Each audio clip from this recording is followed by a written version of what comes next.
Have you ever wondered why the nicest people you know aren't the ones calling the shots? Why the rules we're taught about fairness and decency don't seem to apply to those who rise to the top? What if the very morals we cling to are the very things holding us back? Friedrich Nietzsche, the 19th century philosopher who tore apart traditional thinking, had a brutal answer. Morality doesn't lead to power. In fact, it often does the opposite. He famously said, "Morality is the best of all devices for leading mankind by the nose."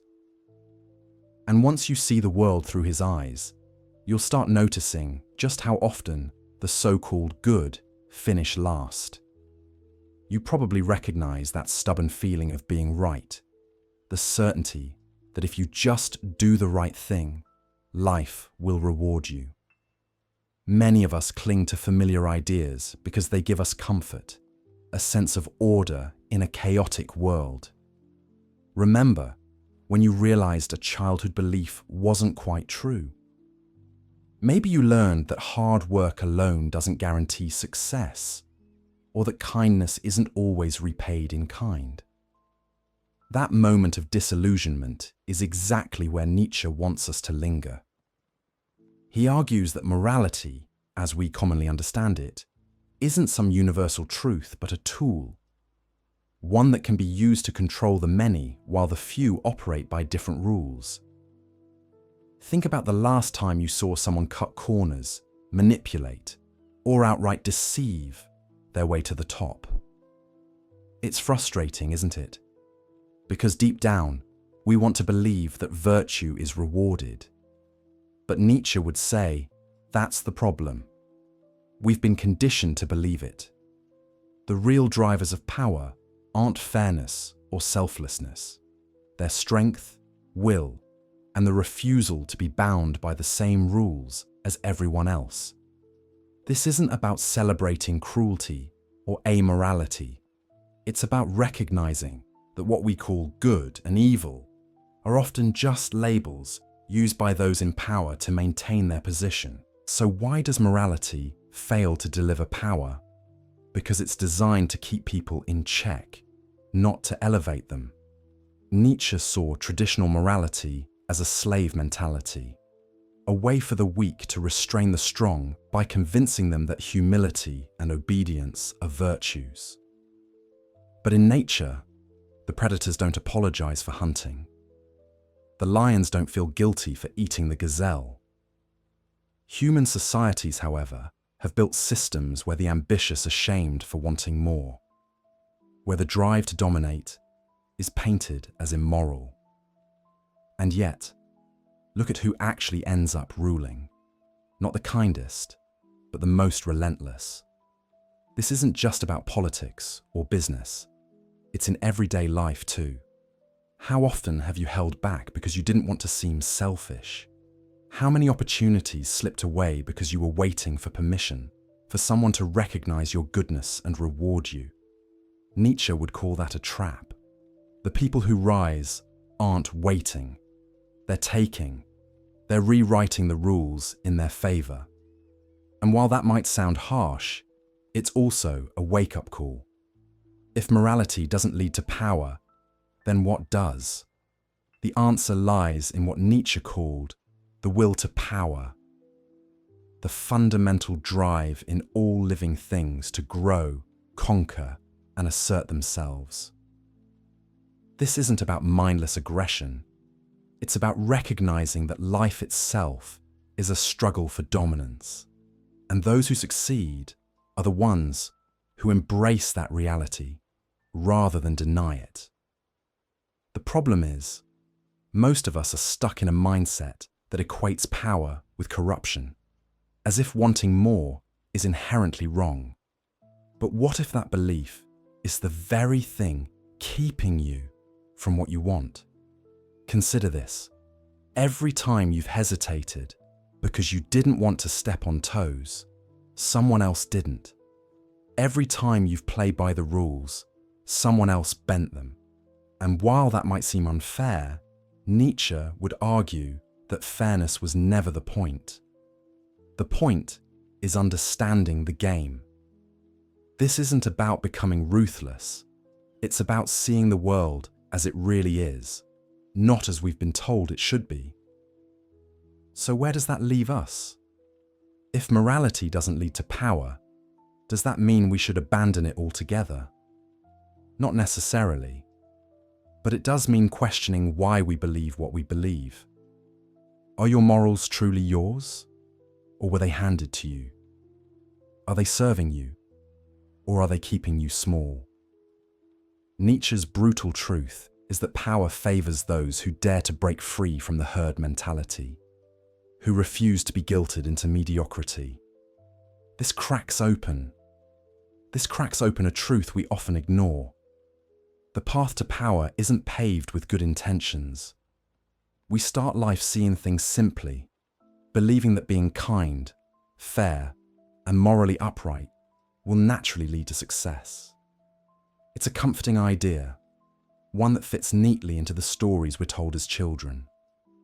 Play nice, follow the rules, and the world will reward you. But as we grow older, the cracks in this logic begin to show. We see people who cut corners, who prioritize ambition over ethics, rising to the top, while those who cling to rigid morality often find themselves stuck. This dissonance marks the beginning of a deeper journey, one that forces us to question everything we thought we knew about success and power. The first phase is where we see the world in black and white. Good people succeed, bad people fail. It's a straightforward equation, and it feels right. We trust that fairness is built into the fabric of life, that virtue will be rewarded. You might be someone who resists change at first, holding tightly to these beliefs because they provide a sense of order.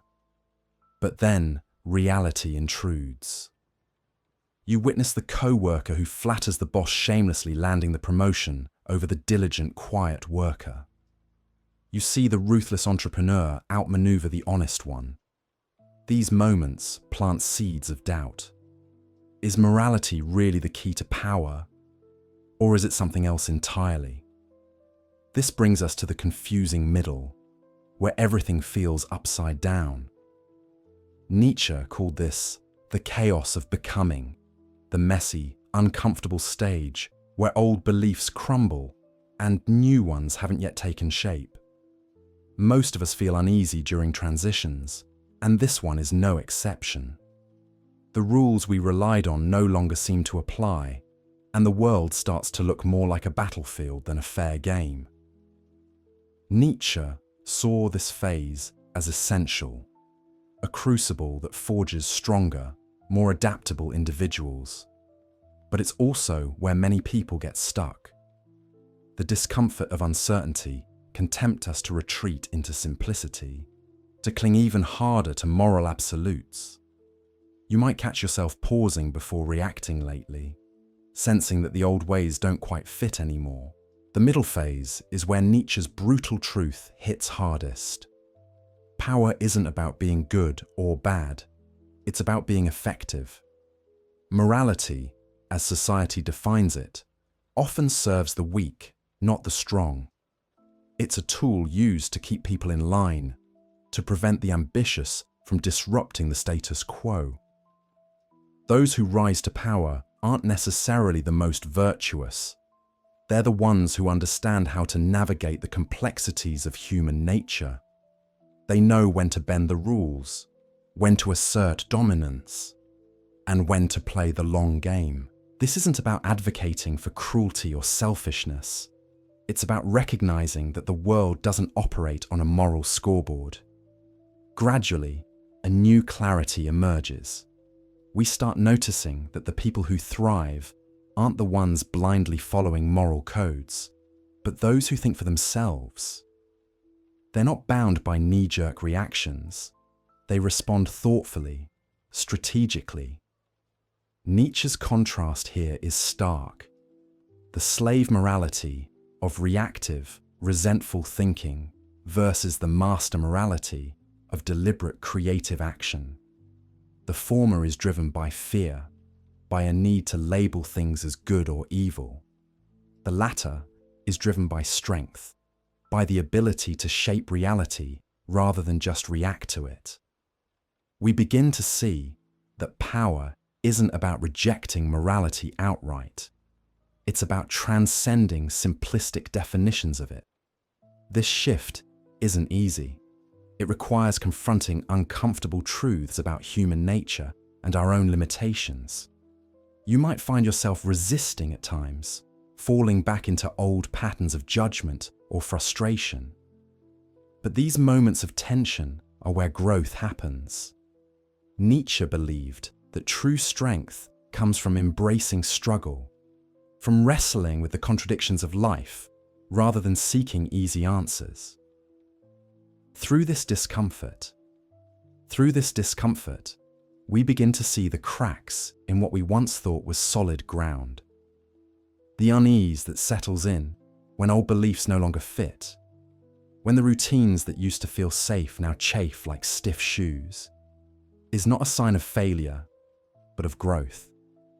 It's the friction of something new trying to emerge. And while that in-between space can feel unsettling, it's also where the most important shifts happen. This is where we start to question, to reassess, and eventually to rebuild.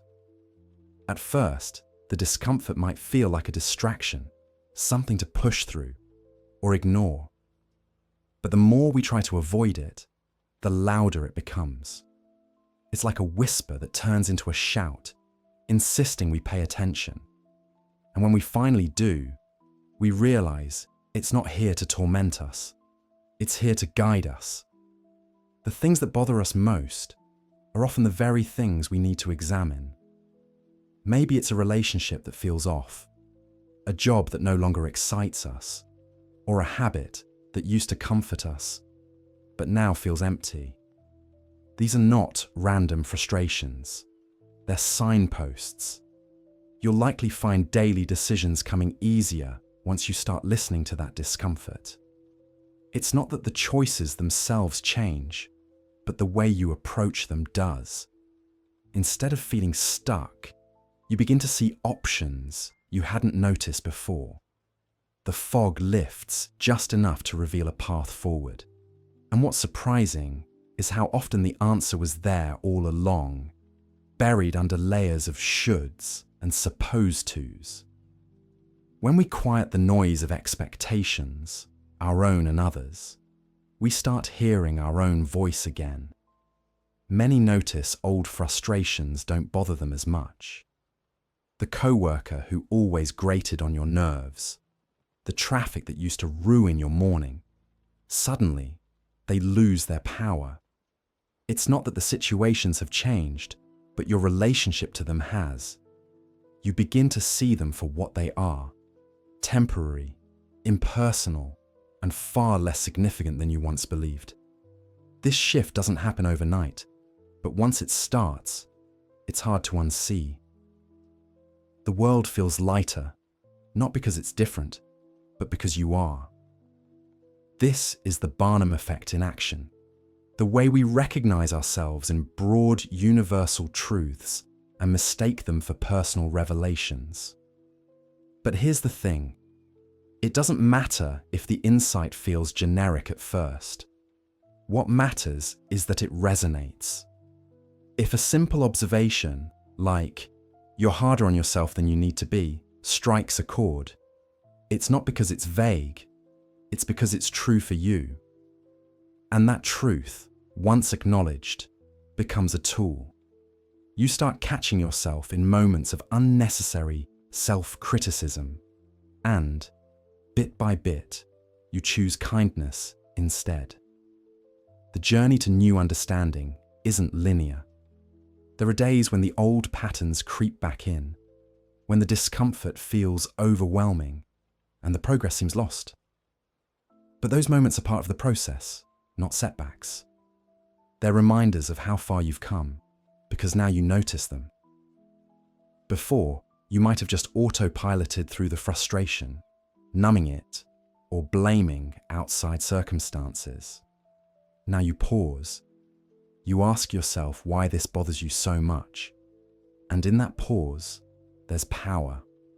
Together we discover that freedom isn't the absence of discomfort. It's the ability to move through it without fear. It's the realization that we don't have to have everything figured out to move forward. We can be uncertain and still take steps. We can be afraid and still choose courage. And when we do, the world begins to open up in ways we couldn't have predicted. The things that once felt like barriers become curiosities, challenges to explore rather than obstacles to avoid. Friedrich Nietzsche once described this kind of freedom like finally taking off shoes that never quite fit. At first, you didn't even realize how much they were pinching. You'd gotten so used to the discomfort that it felt normal. But the moment you slip them off, the relief is immediate. You wonder how you ever tolerated them in the first place.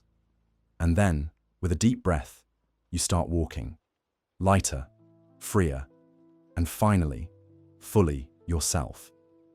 That's the heart of it all.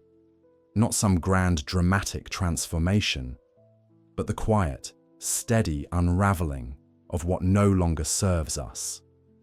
The courage to question, the willingness to sit with discomfort, and the trust that on the other side, we'll find a version of ourselves that feels more alive. It's not always easy, but it's always worth it. And the best part, we don't have to do it alone. Together, we learn, we stumble, we grow. And in the end, we realize the journey itself was the point all along.